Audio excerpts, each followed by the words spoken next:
Hello, good afternoon, and welcome to the Middle East Forum's weekly podcast series, Israel Insider. My name is Ahnaf Kalam, and I will be moderating today's discussion. We are pleased to be joined today by Ashley Perry, who is the advisor to the Middle East Forum's Israel office, who joins us each week to give us an overview of the top events currently going on in Israel. Mr. Perry will speak for 15 minutes, followed by a 15-minute Q&A session. And if you'd like to ask a question, please use the Q&A box located on the bottom of your browser window. And with that, I will turn the discussion over to Mr. Ashley Perry. Thank you very much, Ahnaf, and good evening from Israel.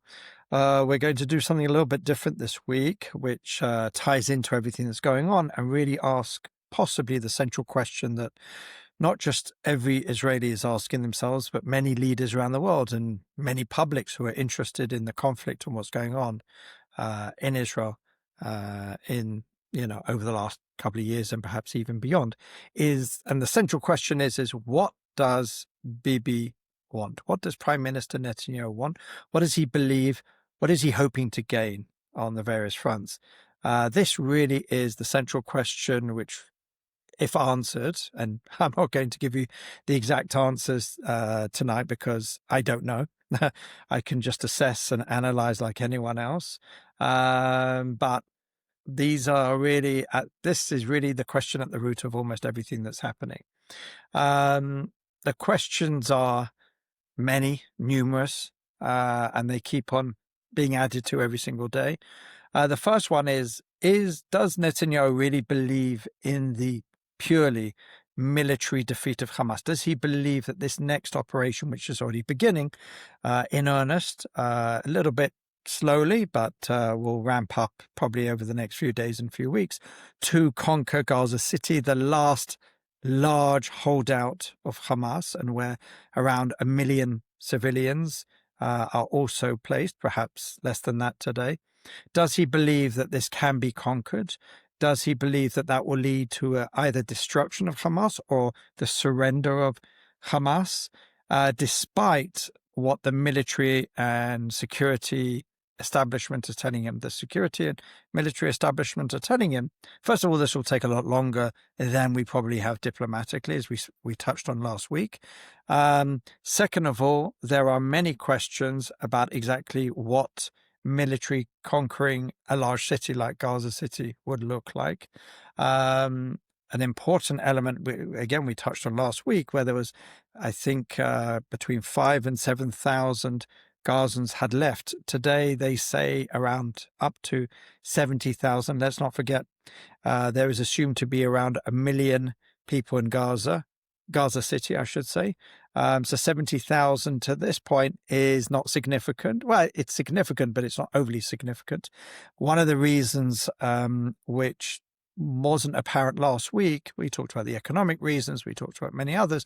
Today, it is now confirmed by multiple Palestinian sources and Gazan sources, is that those people who are trying to leave are being prevented by Hamas, who have set up roadblocks on the exits from Gaza City. They know that it's much harder for Israel to conquer a city where the civilians remain. They understand and have learned the lessons from Rafah, where the civilians left, and Israel conquered it relatively easily. And they also understand having more and more civilian deaths plays into their narrative and gains them more sympathy around the world, which is something that has worked very well for them. A key issue also is what happens the day after it's conquered. According to sources close to the Chief of Staff, Eyal Zamir, Israel has to understand that by November, if everything goes to plan, Israel will be in a full military occupation with everything that entails. And let's not forget, when you occupy a territory, you basically have to ensure, and especially if you defeat the governance, those who are governing that territory beforehand, you have to provide everything from sanitation, education, etc. Israel simply doesn't have the manpower for it. It'll be up to the IDF. Financially, it will cost a lot of money. It will look extremely bad around the world. it doesn't appear that there is an answer for what happens the day after.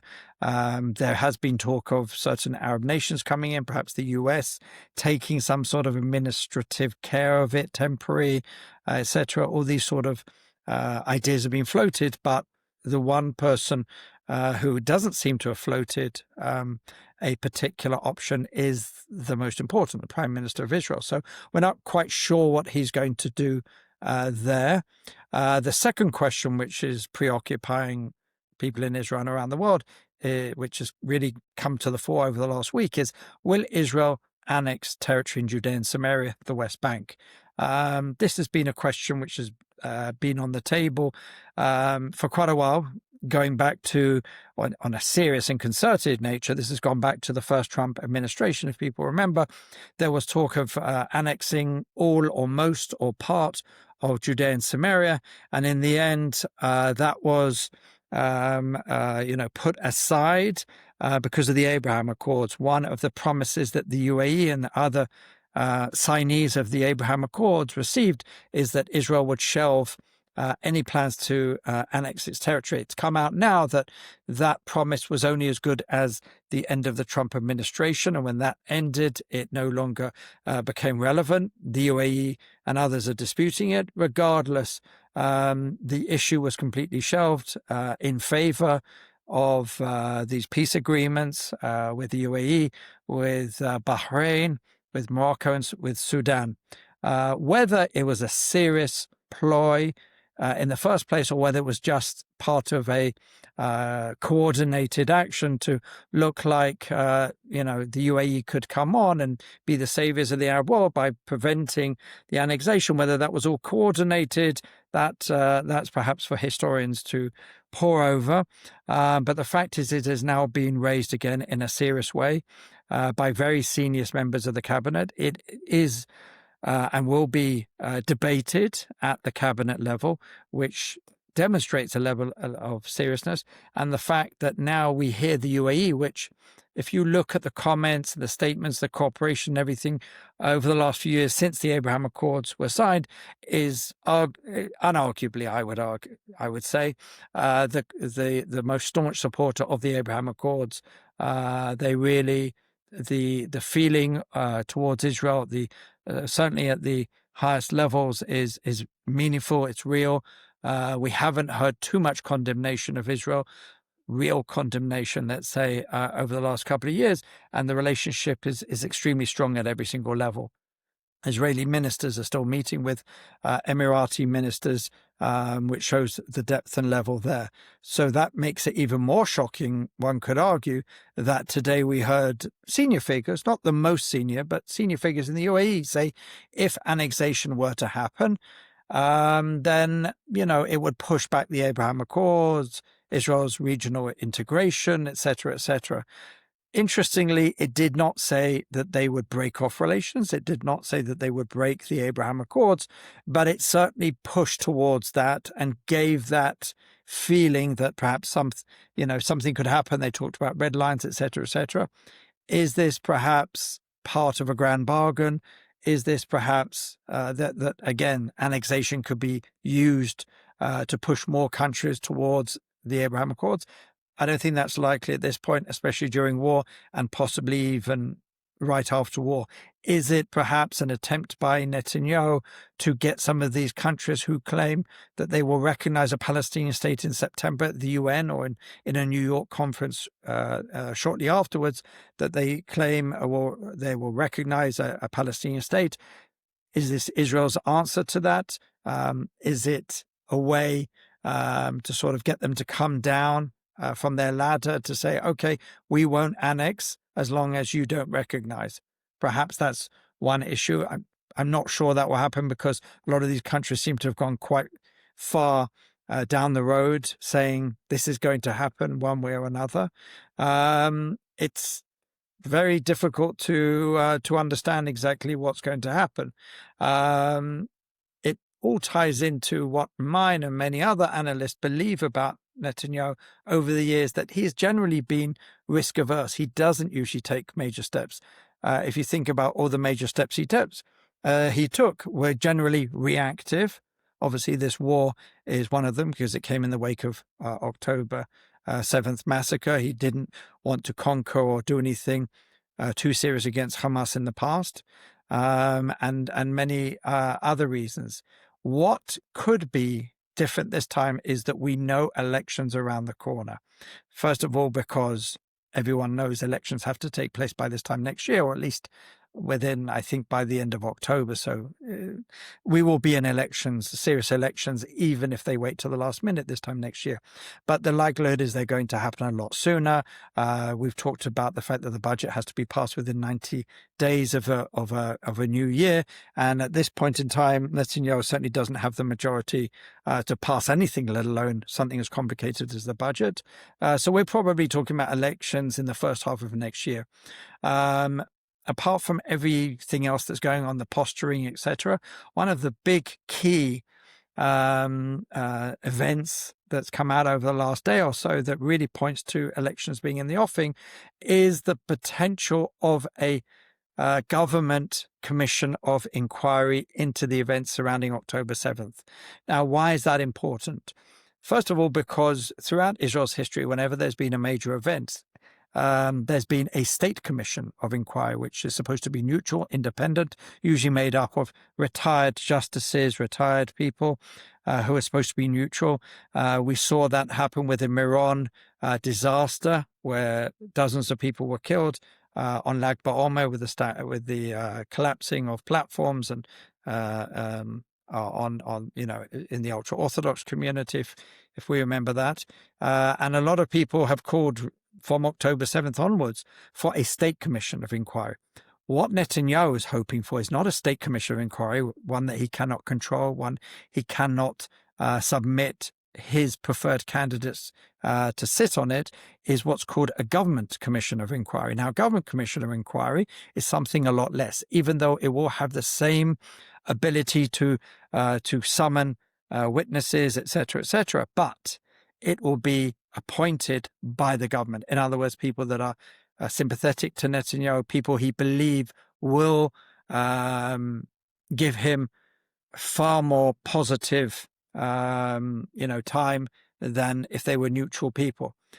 And why is that? What's that got to do with elections? We know that if elections were held today and a government without Netanyahu, the so-called opposition without the Arab parties, without the ultra-Orthodox parties, without the current government members, were to be formed with 61 votes, the first thing that they've said that they will do, and undoubtedly they will, is set up that state commission of inquiry. And that will become extremely problematic for Netanyahu, because once that has started, it's very hard for him to roll it back, even if at one point he gets into power. And it could rule, as state commission of inquiries have in the past, that a certain figure has done something so bad or been so negligent that they will not be able to hold a certain office. This happened with Ariel Sharon in the first Lebanon war, if one remembers, and many other scenarios like that. If he manages to start the government commission of inquiry, again, if it starts and if evidence is being taken and witnesses are already being summoned, it'll be much harder for a future government to say, okay, let's stop that in mid-procedure and start again with a state commission of inquiry appointed by neutral former justices, etc. So if he manages, as apparently he's trying to do, to pass through a government commission of inquiry with his people in it, he understands that elections are coming and there is a good chance that he could lose. With that in mind, that changes a lot of what I said before about the history of looking at Netanyahu. What we do know about Netanyahu, and I've said this many times, is he's a brilliant politician and he knows the way the wind is blowing, and he understands that there is a good chance that elections will be coming. There is a good chance that he will lose office after those elections. And so that perhaps could play into some of the questions and some of the quandaries and the challenges ahead, whether it is trying to defeat Hamas in Gaza. Perhaps if there were no elections, perhaps he'd be more likely to go for a deal. And annexation, I would say in normal times, Netanyahu has had infinite opportunities to annex in small, large, total territory of Judea and Samaria, the West Bank, and he has never taken that opportunity. Perhaps this is the time where he'll take some sort of symbolic annexation. I would still not bet on it because I think that Netanyahu knows the ramifications of such a thing, but I wouldn't completely bet against it either. So these are some of the decisions, some of the political, diplomatic, and military considerations that are now affecting really the decision maker in Israel. As we know, the government, the cabinet is very much weighted towards Netanyahu. He basically makes the decisions. A lot of people in the wider government, even in the wider cabinet, feel that they're left out of decisions. A lot of people have talked about there's a decision of one, perhaps two, if you include Ron Dermer, who Netanyahu certainly consults with. These are the people making the decisions, whether it's diplomatically. Ron Dermer, we know, will again go to the US, will go to Washington next week. Perhaps there's going to be talk of annexation there. Certainly there will be talk about the timeline for conquering Gaza City and dealing with Hamas. And all of these things are going to be dealt with within the coming days or weeks. As I've said, I do believe that in normal times, Netanyahu wouldn't take these large steps, but, the gloves are off. Elections are happening. There are a lot of people out there who believe that Netanyahu's decision-making is very much tainted by political and domestic considerations. Depending on where you sit, if you sit on the right, you believe that no, purely professional, Netanyahu is an absolute patriot. Everything he does is for the cause of the country. If you're sitting in the opposition, whether you're left, right, or center, you probably believe that absolutely everything or close to everything that Netanyahu does is tainted by political considerations. Perhaps we will get a clear idea on that in the days and weeks ahead, and certainly in the months ahead as we get closer to elections. And with that, I'm happy to answer any questions. All right, many thanks, Ashley. With that, I will begin with a question from Carrie Hillebrand, who asks, at the risk of sounding overly simplistic, how can Israel even consider annexing the West Bank when the demographics assure that the Palestinians will be in the majority of such a state?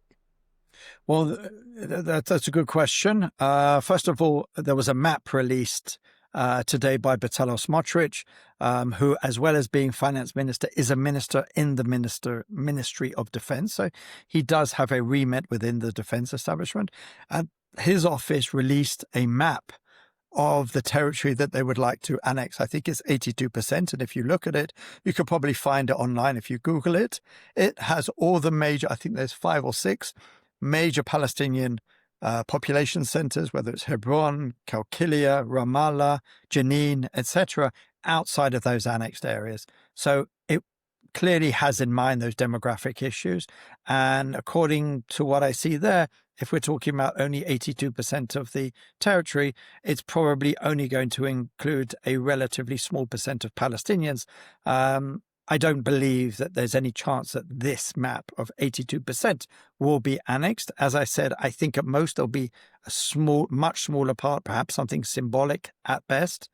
But certainly Bezalel Smotrich and whoever was working on these maps had that demographic issue in mind, and that's why they did not place annexation over any of the major Palestinian population centers. Right, thank you. Now, on the topic of the annexation of the West Bank, the UAE officials recently warned that the Israeli annexation of the West Bank would be a, quote, red line. What do Israelis make of that, and how does that play into the grander scheme of things? Well, I think it's important from those obviously who are against annexation that the UAE led on this. If it would have been the Europeans, of course, they've come out against annexation. If it would have been Saudi Arabia, it would have been okay.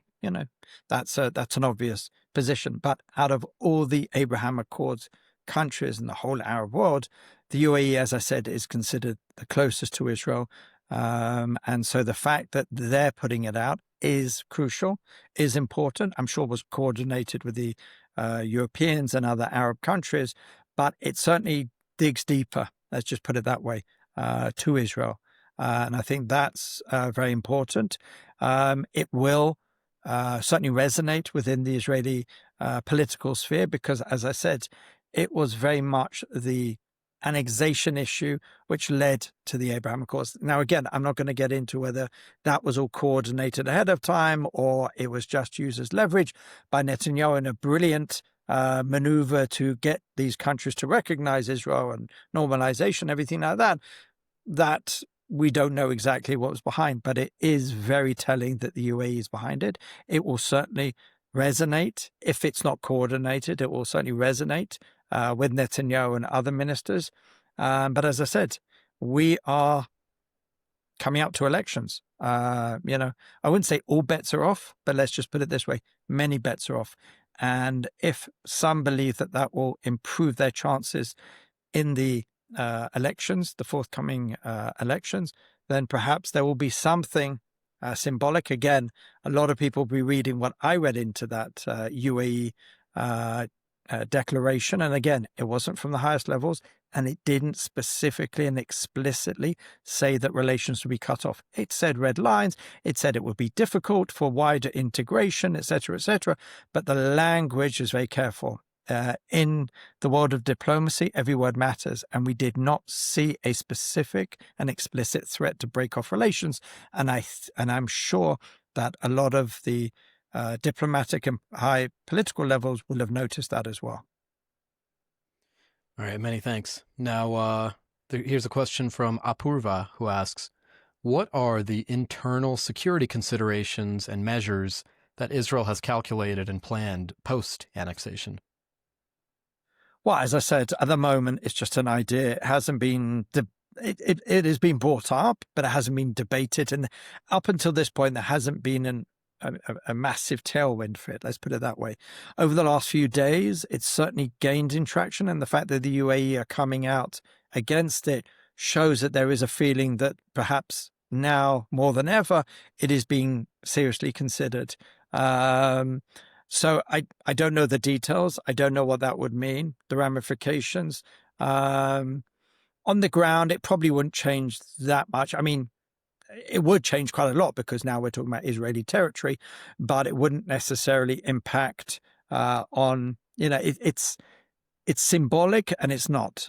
That's why it's been seen as a sort of way of reacting to recognizing a Palestinian state by some of these countries, heavyweights like Britain and France, Belgium, Canada, Australia.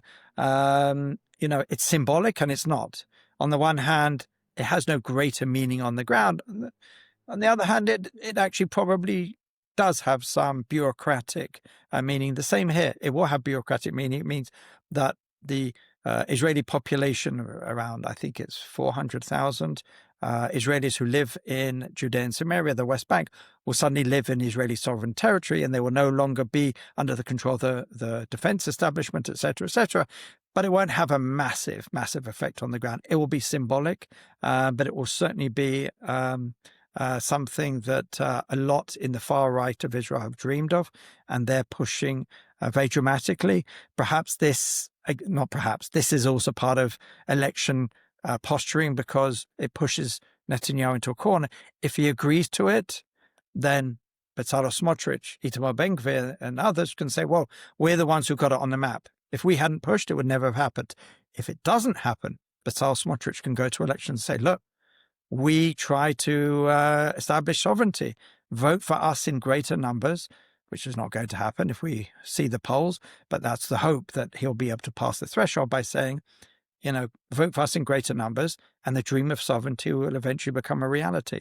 Bezalel Smotrich on this particular point, if he plays into his base, and his base certainly supports sovereignty, as does Itamar Ben-Gvir's, he's in a win-win situation. So I think that's what's, again, lending itself to this sudden, return of the issue of annexation. Again, if we just look at the electoral and political calendar with elections coming soon, I think that's at the root of a lot of what we're talking about.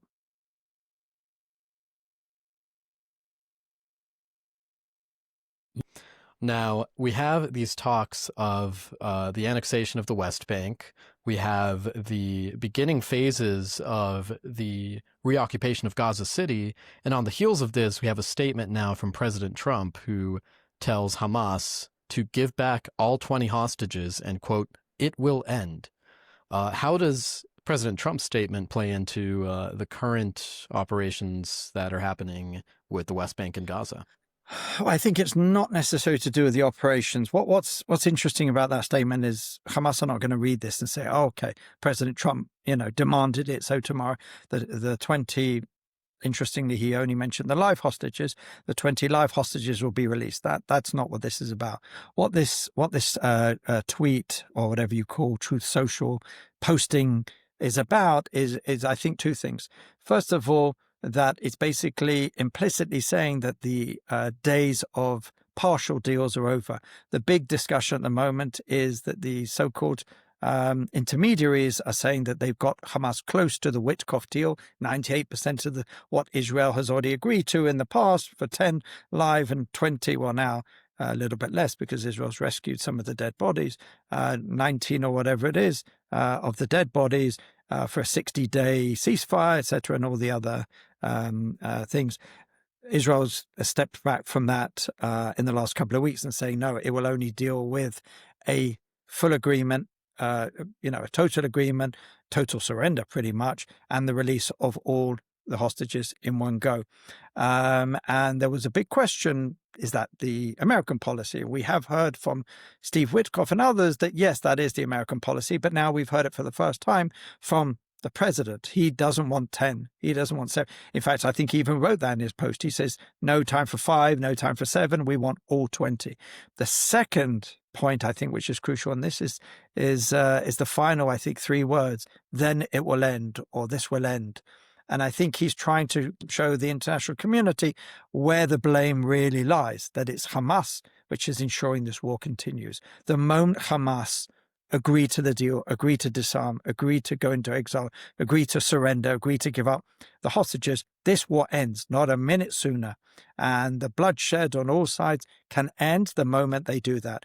The international communities we've seen over the last few months, if not longer, has placed almost all of the blame squarely on Israel. And even when it has mentioned Hamas, hasn't really pushed any of those with levers of power over Hamas, hasn't really committed to anything that could put pressure on Hamas. All the pressure's been on Israel and all the onus has been on Israel. So here, President Trump, I believe, is telling the international community, the Europeans and others, that it's actually Hamas who can end this war.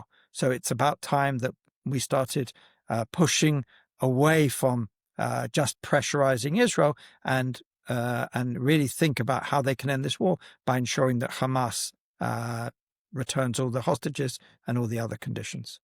I think we have time for maybe one more. Going to another one here from Carrie Hillebrand, who asks, how does Israel intend to react to the approaching Greta Thunberg 2.0 flotilla? It's a difficult one. It all depends how many ships actually come. It also depends when they come. They're trying to arrive in the region around the same time as the UN General Assembly will be debating the whole issue and talking about recognizing a Palestinian state, etc., etc. Understanding from some people who are experts in this, especially considering they returned to Barcelona after trying to set off the other day, that they won't arrive so quickly. It's going to be a challenge. It's one thing when one boat comes, it's pretty easy just to land a few troops on it. There wasn't really the violence, and there probably won't be the violence that we saw at the Mami Mara many years ago. But certainly to take dozens of ships at the same time or around the same time, they all probably won't come exactly the same time, and bring them into the port of Ashdod or whatever it is, and then, take them and, according to Itamar Ben-Gvir, is going to treat them like terrorists and give them much harsher conditions. It's going to be a major challenge, militarily, diplomatically, to make sure that everything goes well, to make sure that no one's harmed, there's no violence. It's going to be a major challenge. There are people working on it. And hopefully, if they do indeed reach this area, it will go off as peacefully and as diplomatically, should I say, intelligently, as previous flotillas or single boats that we've seen since the Mavi Marmara. All right, many thanks. With that, we have reached the end of our podcast for this week. I want to thank you again, Ashley, for taking the time to update us. Absolutely. Thank you. Of course. Now, for our viewers and listeners, please join us on Friday for our Forum Roundtable webinar on the topic of Islamism and anti-Semitism at the United Nations. As always, I thank you all again for your viewership and for your participation, and I hope you all have a wonderful day. Thanks.